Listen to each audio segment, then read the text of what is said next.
à suivre l'actualité de RDC. Parce que nous avons fait des émissions ici et nous avons expliqué quel est le problème de la RDC. Et nous sommes allés plus loin. Nous avons dit que le problème de la RDC a réussi à vampiriser toute la classe politique de la RDC. La classe politique de la RDC est à l'image des artistes de RDC. Ce sont des danseurs. Il y a un jeune homme qui m'a écrit. Il m'a dit, Monsieur Tatinda, je veux vous avoir au téléphone parce que vous êtes dur avec Monsieur Tshisekedi. Je lui ai dit, écoute, cher ami, je ne suis pas dur avec Monsieur Tshisekedi. Monsieur Tshisekedi n'a pas le niveau pour être chef d'État d'un pays comme la RDC. Et tous sont comme ça. Quand le président Kabila n'a pas voulu aller à cette élection, j'ai même à la limite compris qu'il s'est dit, peut-être avec ses amis, ils vont travailler, ils vont prendre du recul, ils vont regarder, et peut-être dans 5 ans plus tard, ils vont se présenter. Je suis même allé plus loin. Ils se sont dit, il ne faut pas davantage déchirer la RDC. Le pays est déchiré. Le pays se déchire. Le pays est pauvre. L'économie du pays n'existe plus. On fonctionne en RDC avec le dollar. Ce matin, je vois une femme encore qui se plaignait du cours du dollar. Il y a le franc congolais. Du cours du dollar. C'est-à-dire qu'elle se lève le matin, c'est le cours du dollar qui l'intéresse. Elle est en RDC. Le pays n'a pas de sécurité. Le pays est colonisé à l'est de la terre. Il n'y a pas un semblant de solution. Monsieur Tshisekedi a été un nulard du début à la fin. Un triple nulard. Il risque de prendre un second mandat. Qu'est-ce que vous me demandez de venir débattre là? Qu'on soit sérieux. Qui est Monsieur Fayoulou? Il n'était pas dans une chambre à Genève avec Monsieur Tshisekedi pour chercher le candidat commun. Mais alors, c'est quoi le programme de M. Fayoulou? Vous avez retenu, vous, quelque chose? Qui est M. Kachumbi? M. Kachumbi n'a pas été dans la coalition avec M. Tshisekedi. Il n'en est pas sorti. C'est quoi le programme de M. Kachumbi? Il n'y a personne qui essaye de dire quel est le problème de la RDC. Comment vous ne pouvez pas dire quel est le problème de la RDC et chercher à le résoudre? Le pays est toujours l'appartenance de Bruxelles, de Washington, dans un degré moins de Kagame, de l'Afrique du Sud, de près de 1200 filiales criminelles. 1200 filiales criminelles. L'ONU avait sorti la liste de 400 filiales. J'ai réussi à faire des recherches. 1200. Il y a certaines qui exercent au Cameroun. La SDV. Je donne le nom. Qui entretiennent des groupes rebelles, qui entretiennent la criminalité, qui entretiennent les bandes armées en RDC. À un moment donné, on a retrouvé 400 fractions rebelles en RDC. Et vous venez me demander quoi? De venir faire une analyse politique sur des danseurs qui ont expliqué que je vais donner l'eau, l'électricité, la lumière. Monsieur Tshisekedi, vous l'avez dit, non? Je serai monsieur homme propre. Il n'avait pas fait 1 an. Son directeur de cabinet était accusé de quoi? Caméréon. Ils sont maintenant alliés. C'est-à-dire qu'il est allé en prison, comme par hasard. On s'est rendu compte que le monsieur qu'on accusait d'avoir, comment je vais dire, fait disparaître l'argent du financement de 100 jours d'investissement, je ne sais plus trop de quoi, il s'est retrouvé à la sortie. Là-bas, les hommes politiques font la politique pour s'enrichir. C'est-à-dire qu'on se met sous le parapluie d'un lobbying, soit le lobby américain, soit français, soit belge, soit même sud-africain, soit de la puissance minière, et bien on est porté par ce lobby-là, on fait la politique pour servir ce lobby et pour s'enrichir. Les 100 millions de, comment je vais dire, de population de RDC n'en sont qu'à pleurer. Il n'y aura pas un semblant de résolution des solutions. Monsieur Tshisekedi, qu'est-ce qu'il a fait? Qu'est-ce qu'il a résolu? Il y a moins de corruption à RDC, c'est pire. Il y a un peu plus de sécurité. Il n'est même pas arrivé à bâtir un outil de défense et dire aux gens, et dire à ses enfants, allons au taquet. C'est plus de 100 millions. Le Rwanda ne dépasse pas 10 millions. Il n'est même pas arrivé à faire fédérée autour de lui, l'union sacrée sur le plan politique, l'union sacrée sur le plan social, mettre un outil de défense et dire allons défendre notre pays. Ce que le président Touadéra a fait dans un embargo. C'est-à-dire que c'est vrai par un embargo, c'est vrai par toutes les pressions de la France. Il a réussi à se trouver un partenaire stratégique, à remettre sur pied une partie des FACA, aller véritablement à la conquête pour essayer de pacifier le pays. M. Tshisekedi n'a même pas pu le faire. Il s'est contenté d'aller recevoir des diplômes de démocrate tropical africain à Washington. Vous ne vous souvenez pas? Washington a fait une réunion où on expliquait que avant M. Biden, c'était qui? M. Trump donnait des certificats tropicaux à chefs d'État africains de bons démocrates. Ils vont être reçus à la Maison Blanche. Vous savez avec qui il était?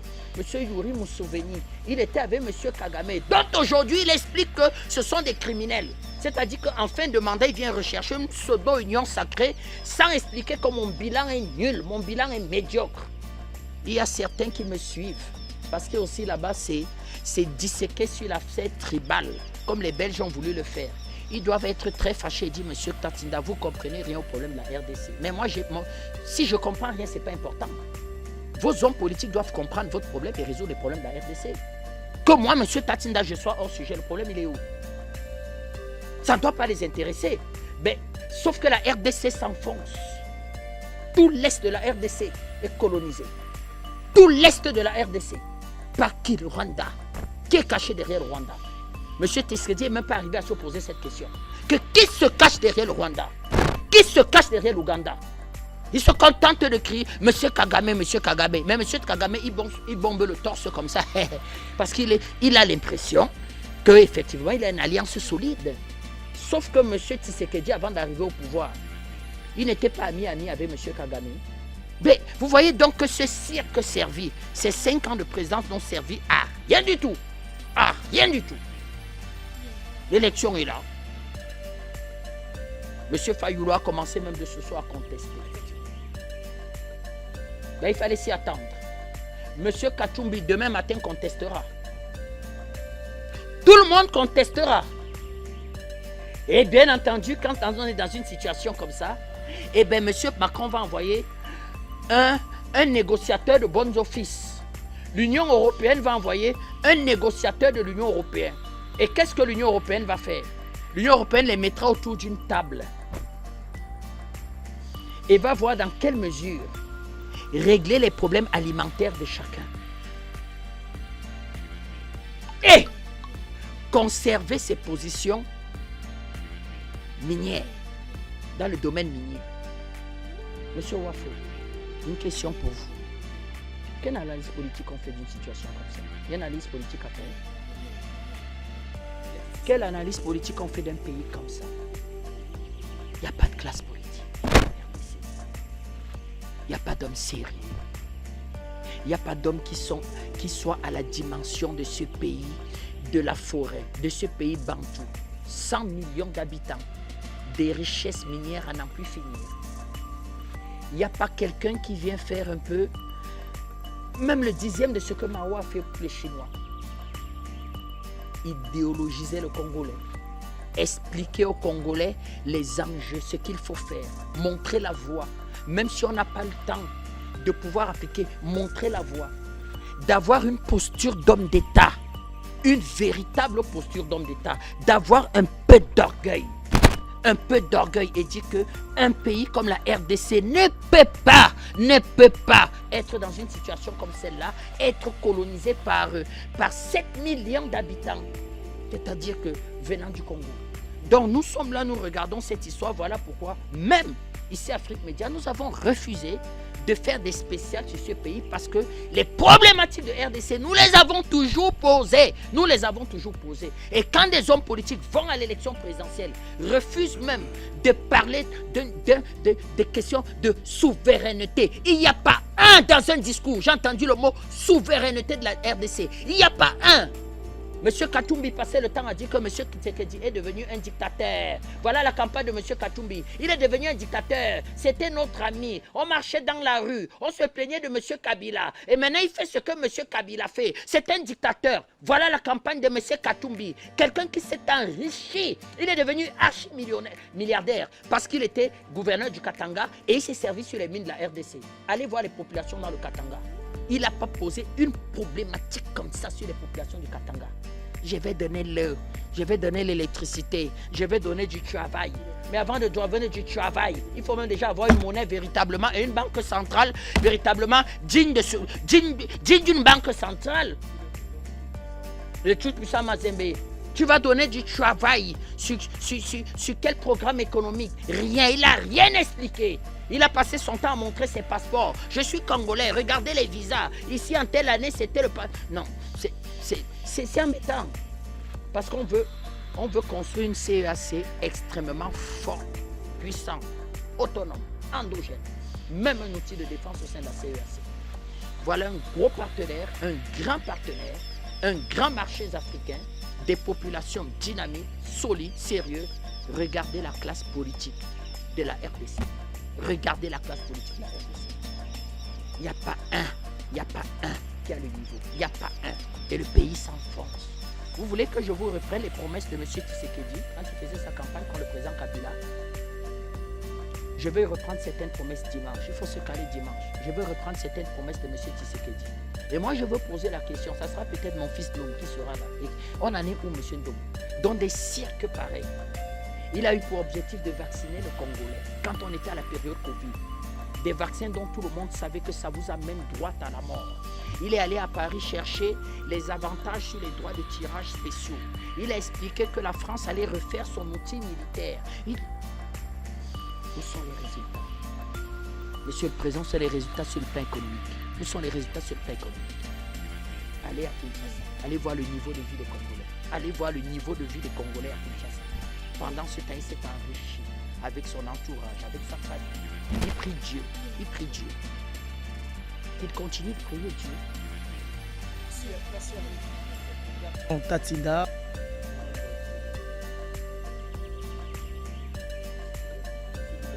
Le débat, la question de la aide est trop sérieuse pour l'enferme dans un.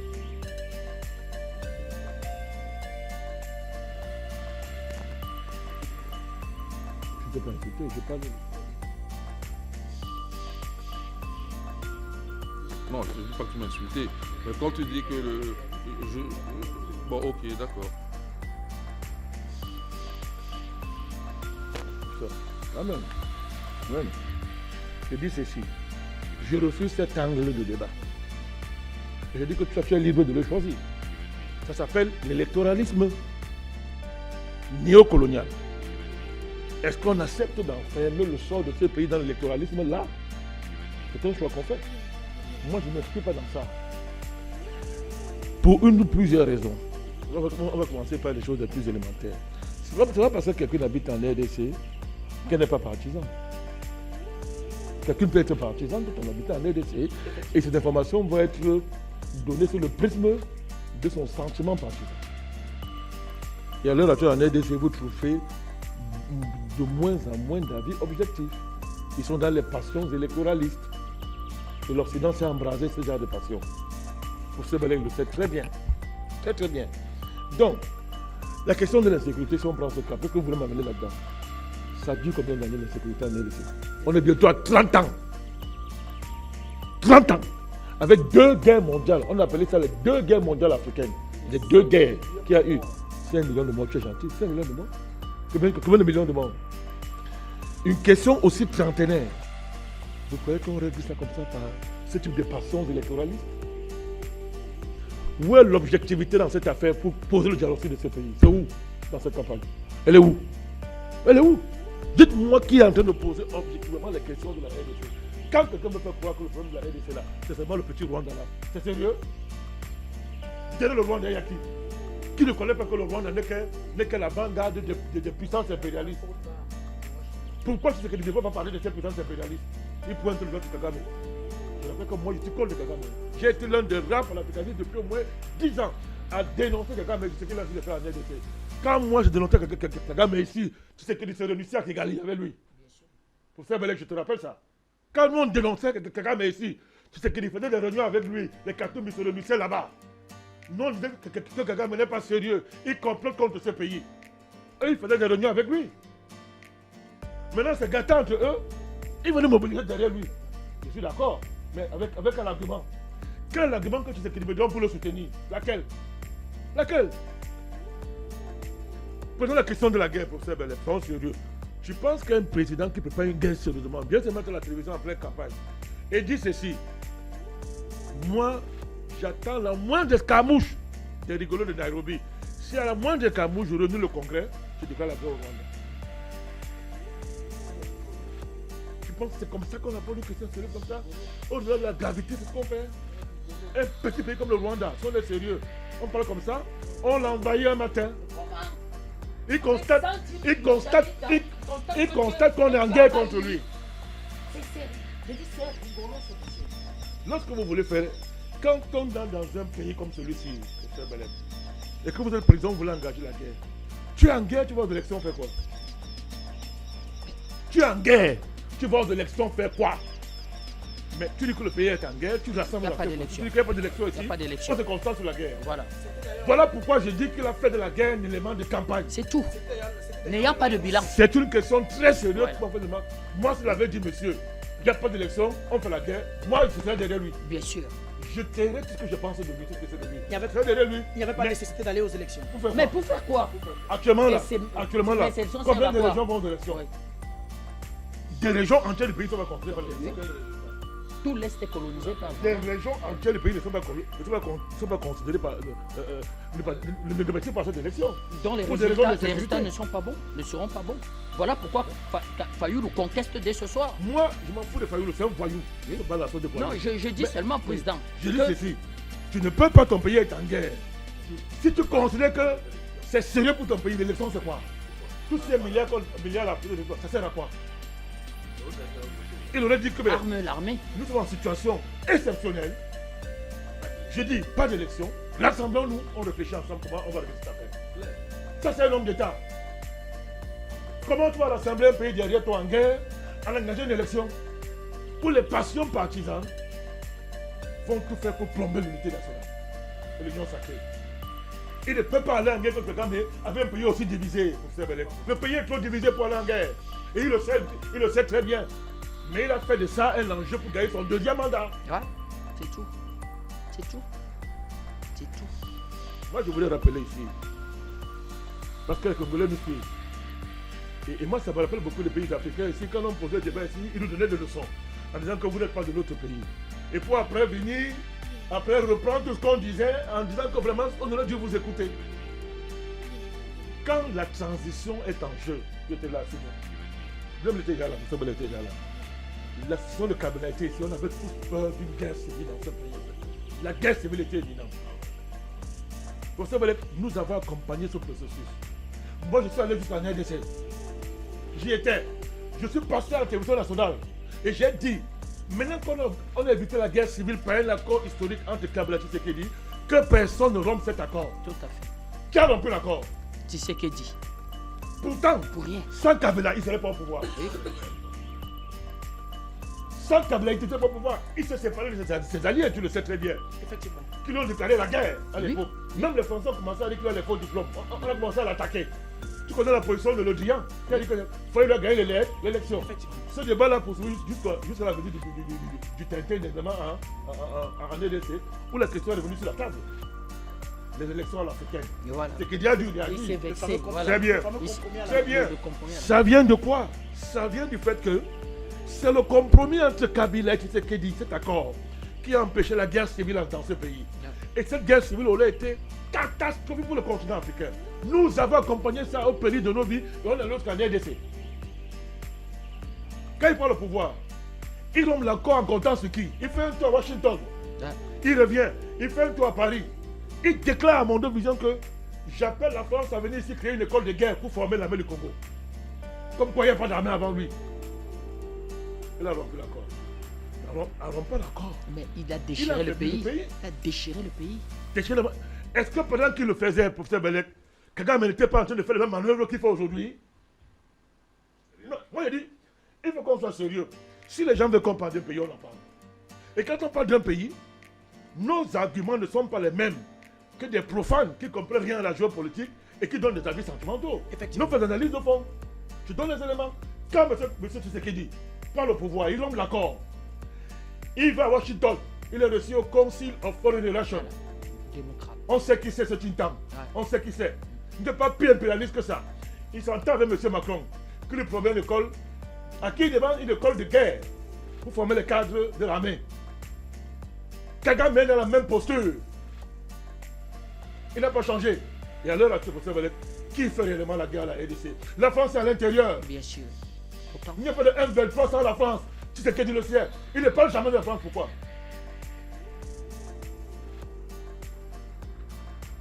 L'équipe manipule les gens en Nairobi. L'équipe manipule la communauté là. La communauté de la. On appelle ça quoi? La communauté de l'Est là. la SADC. La SADC. La SADC. Qui tire les ficelles de la SADC? C'est pas la France, les Américains? Oh, tu sais qui dit ça? Il les en veut. Mais il n'a pas le courage de prononcer le nom de ses vrais ennemis. Et voilà. C'est ça le problème. Kagame, c'est un pion de l'Occident. C'est un pion dans le puzzle des Grands Lacs. Kagame, c'est un pion. La rupture de Quand tu sais que quand Mobutu n'est plus utile, les Américains jettent leur dévolu sur Kagame. C'est tout. Pour déstabiliser les Grands Lacs. Ça veut dire quoi déstabiliser les Grands Lacs? C'est pas compliqué. C'est détruire la RDC. Tout l'enjeu des Grands Lacs, c'est détruire ce pays, la RDC. Maintenir la RDC dans le chemin qu'avait tracé Léopold II, repris par les Américains et l'ONU, qui fait que ce pays-là appartient à tout le monde, pas aux Congolais. Mais ça, je vais le débat de ça avec une jeune fille ou un jeune homme congolais qui connaît bien de la géopolitique. Il comprendra quoi ça? Si on a dit que le pays là a eu deux indépendances, est-ce qu'ils le savent? Le Congo a d'abord été indépendant sous le nom Association internationale du Congo, tu le sais. Étant une propriété de Léopold II. Bien sûr. Léopold II a dit que le magot c'est trop gros pour moi. Si je prends ça seul, tous les autres rois européens vont me tuer. Il est allé chercher des alliés. Il comprend, il faut dire quoi? Aidez-moi à gérer, mais je suis actionnaire majoritaire. Quand il meurt, on diversifie ça à travers le petit national, américaine, belge, machin, consort, qui se partagent ce pays jusqu'à aujourd'hui. Le monde est mort pour ça.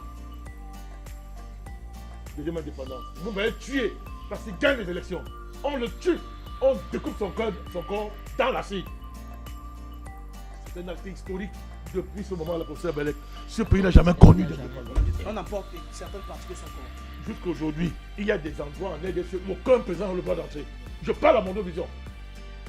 J'ai mort au défi le président Tshisekedi de me démentir.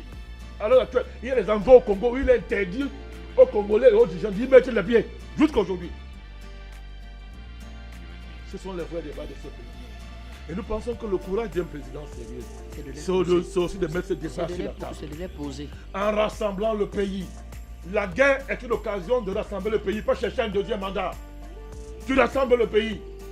Faisons la guerre, on s'entend. Personne ne mettait en cause ton mandat là. On fait la guerre. Ça peut prendre 30 ans, ça peut prendre 20 ans, ça peut prendre 10 ans, on fait la guerre. Tu rassembles les gens. Mais ils sont incapables. Pourquoi? Je m'excuse, hein. Ils demandent le paiement. Non. C'est des danseurs. Ça dit que, je vous dis, dites-moi ce que ces gens faisaient à Kigali. Après les 2 guerres mondiales qui ont détruit la RDC. Qu'est-ce que les gens faisaient à Kigali? Ils allaient voir le parrain. Le président Tshisekedi a été consacré comme étant un don de Dieu par les pasteurs des églises réveillées en RDC. Voilà. Là-bas, il y a 3000 églises au kilomètre carré. Il y a 3000 églises réveillées au kilomètre carré. Et bien sûr. Ils sont venus, ils ont dit que c'est Dieu qui a envoyé M. Tshisekedi. Oui. Et le Dieu qui l'a envoyé est incapable de faire qu'un grand pays comme ça ramène à l'ordre un petit pays comme le Rwanda qui dérange ce pays-là. Dernièrement, monsieur, il est allé en pèlerinage en Israël, non? Vous avez vu les images, non? Effectivement. Bon, qu'allais-tu chercher là-bas? L'onction de la terre promise et élue. Parce que chaque église réveillée prie pour Israël. Monsieur Wafo, vous savez ça? Chez l'église réveillée, pentecôtistes chrétiens, prie pour Israël parce que c'est le peuple élu. Comme les pentecôtistes de la RDC ont fait de lui le don de Dieu pour la RDC, il a simplement cherché la vraie onction chez le peuple élu. Pourtant, c'est Israël qui est au cœur de la destruction de la RDC. Pourquoi il n'en parle pas? Quelqu'un me joue aux petits juifs dans cette région. Ils disent même qu'ils sont des juifs, tous ils disent qu'ils sont des juifs. Quelqu'un me c'est le petit Moïse avec le bâton de Moïse. Alors quand toi tu vas en Israël pour aller chercher les endroits où il y a l'onction sainte, tu vas te bénir là. Pourtant tu sais très bien que ce sont les sionistes qui sont au cœur de la géopolitique des grands lacs. Tout à fait. Quelqu'un met l'un de leurs instruments, sinon le principal instrument à l'heure actuelle. On se moque de qui? Moi je suis pour la RDC, face au Rwanda, moi je suis dans la RDC. Moi je suis avec les Congolais. Mais il faut que les dirigeants soient sérieux et sincères.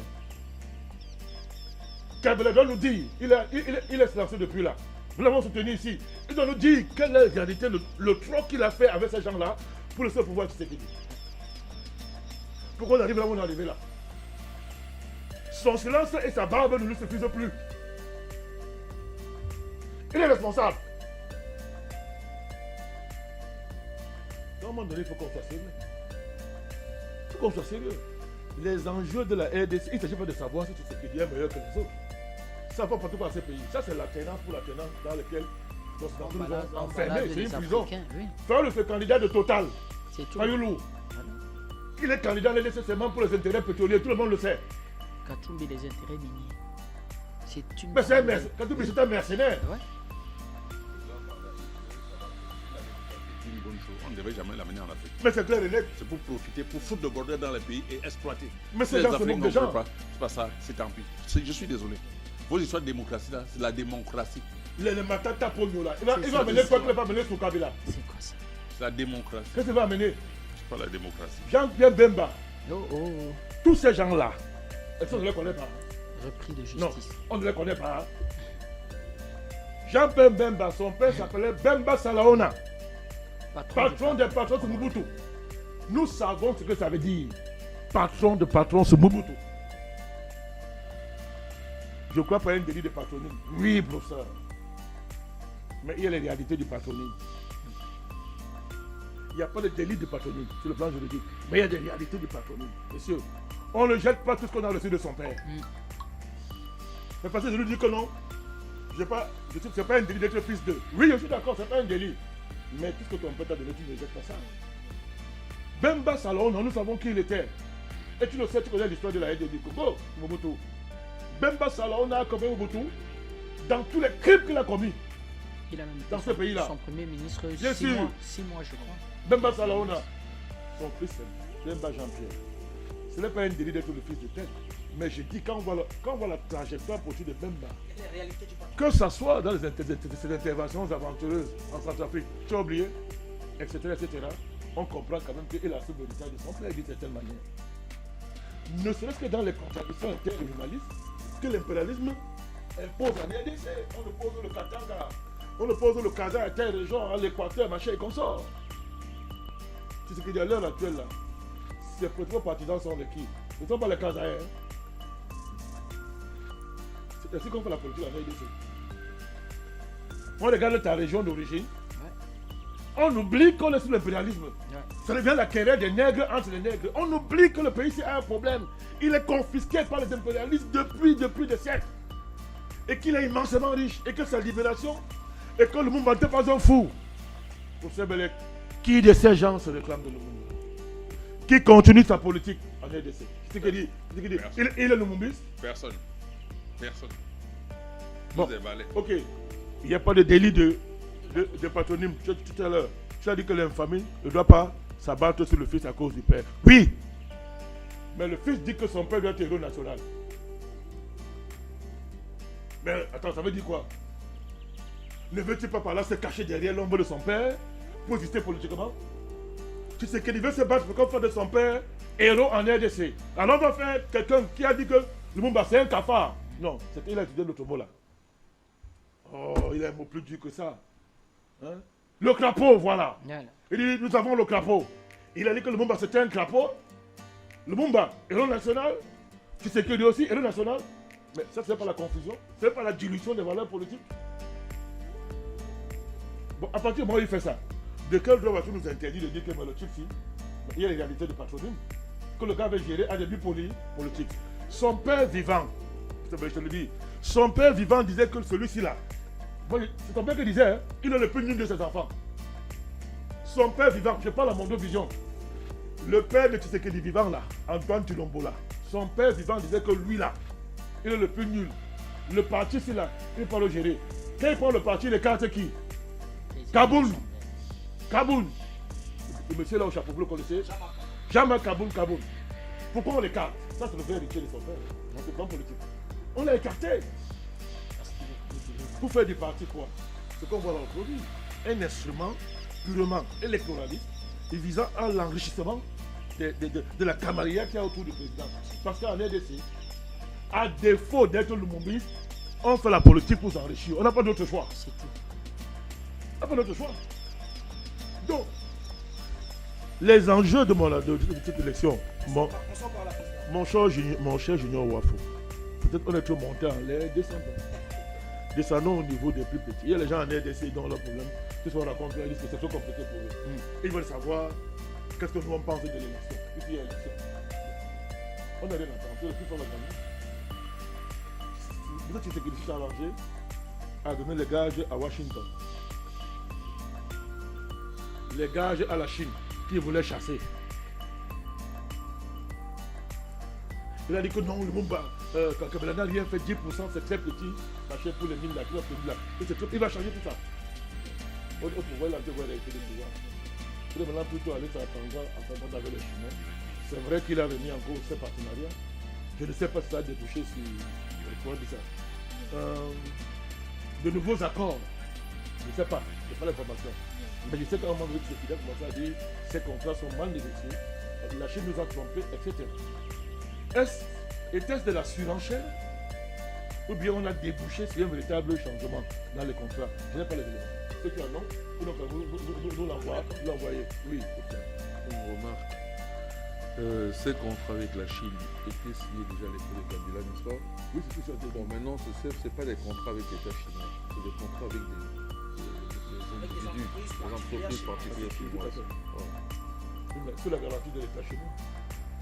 Bon, Toujours. L'État chinois est toujours en quelque sorte garant de ce que...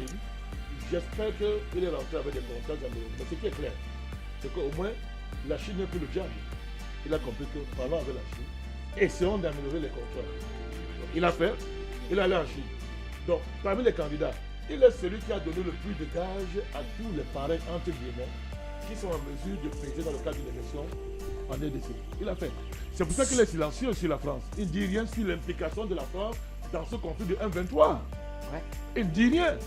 Et moi, je vais te dire une chose. Une des choses qu'on ne sait pas, c'est qu'une des raisons qui précipite l'entrée en scène de Kagame, c'est-à-dire sa réimplication approfondie, parce qu'il a toujours été là dans ce conflit, c'est qu'à un moment donné, la France joue un mauvais jeu à Kagame, c'est-à-dire, je ne défends pas, j'explique. La France joue un mauvais jeu avec Kagame, récupère Mushikiwabo, Louise Mushikiwabo, infiltre une bonne partie de l'armée de Kagame et est parmi les gens qui accélèrent la recomposition du M23. Kagame a pris le coup, il anticipe, tu vois, comme il s'est fait, il anticipe et il fait de la guerre maintenant, sa guerre, il entre en scène, il active ses réseaux, il entre en guerre sérieusement pour essayer d'éviter de la subir. C'est la raison pour laquelle il a fait une grande pluie dans son année, quand il a eu le cancer. Vraiment là, il y a une pluie extraordinaire dans l'armée de Kagame. Parce qu'en fait, il allait jouer avec Macron et j'essaie de tourner contre lui. Je ne développe pas, hein, mais j'explique un peu cette affaire. Pour que tu comprennes pourquoi Tshisekedi s'éteint sur l'implication de la France dans ce conflit. Et préfère pointer du doigt son ancien ami d'hier. Parce qu'il a donné les gages à tous les partis. Il aura son deuxième mandat. Ça, je vous le rassure. Il aura son deuxième mandat. Eh bien, Mais ce que je dénonce, c'est que, pour sortir, oui, c'est que mon frère, on ne sort pas d'une telle guerre qui a des racines aussi profondes et durables en faisant de la guerre un enjeu de campagne électorale. C'est ça le problème. Qu'est-ce que moi je lui reproche? Parce qu'en le faisant, il a baissé dans la balance de son deuxième mandat et à la fin, il a choisi d'avoir son deuxième mandat que de traiter la question de fond. Vous comprenez? Alors que c'est tout au moment de le faire. Je le répète et je dis, je m'attendais à ce que le président Tshisekedi dise que maintenant là, il n'y a pas d'élection ici. Nous devons défendre la sécurité de notre pays. Je ne parle pas des gens comme vous. Voilà un autre comme ça. Une partie de la classe politique congolaise était d'ailleurs d'accord pour qu'il n'y ait pas d'élection. Mais je le dis, c'est ce qu'il va le faire. Mais il a préféré amener la guerre sur le terrain glissant de la campagne électorale sans consensus, sans union. Ça va aggraver le problème. Il aura son deuxième mandat, mais ça va aggraver le problème. Davantage. Et Kagame n'est pas un enfant de cœur. Et ça lui pas. Lui c'est un guerrier. C'est qu'il n'est pas un guerrier. C'est qu'il il découvre la guerre. Kagame c'est un guerrier. Il est né dans la guerre. Il a la guerre dans le sang. Il a des alliés. Et il est dangereux en matière d'assassinat de personnes individuelles. De manière d'assassinat. Donc lui là, quand c'est qu'il parle là, Kagame lui peut s'asseoir. Il ne dit rien, il est froid. Il va chercher à la base, comment il peut le faire, il va chercher à la base. Donc il y a cet enjeu-là, pour dire que, pour terminer, pour nous entendre bien, moi je condamne comme je l'ai toujours fait. Mais enfin, il n'est pas très sérieux. Je veux terminer, vous vous rappelez la crise ivoirienne? Effectivement.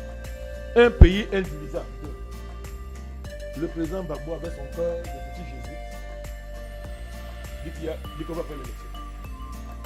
Les présidents africains lui ont dit ne faites pas l'élection. Beki, petit bourgeois sud-africain, est venu convaincre que non, vraiment, je suis garant, je suis ce moi Beki, je suis l'enfant de Nelson Mandela, vraiment, ma signature, Ouattara, on a peur de ma signature. Ils sont allés aux élections, le pays est là où il est aujourd'hui, et M. Beki vient pleurer, dit que Ouattara c'est un démon. Il avait dit un nom aussi horrible. Ouattara c'est un démon. Mais personne n'a cherché la paix comme ça. Chaque fois qu'un pays est divisé comme ça, on s'assoit, on rassemble le pays. On décide de défendre le pays de la paix. Tout le monde, les partis, c'est terminé. Union sacrée derrière la armée. On lève les volontaires s'il faut les lever. Voilà. Et moi, j'allais voir, le monde entier allait voir la position de la France, des Américains, professeur Bellet, des partenaires de la RDC. Tout le monde entier allait voir qui est vraiment avec la RDC ou pas. Effectivement. Mais pourquoi il a évité ça? Pour ne pas forcer les partenaires. Ah, mais tu as tout compris. Merci à vous, Président Bandakani. Eh bien, on va quand même permettre à Bertrand et au professeur Jean-Paul Mbelek de dire un mot en 1 minute pour sortir. En 1 minute pour dire que je suis d'accord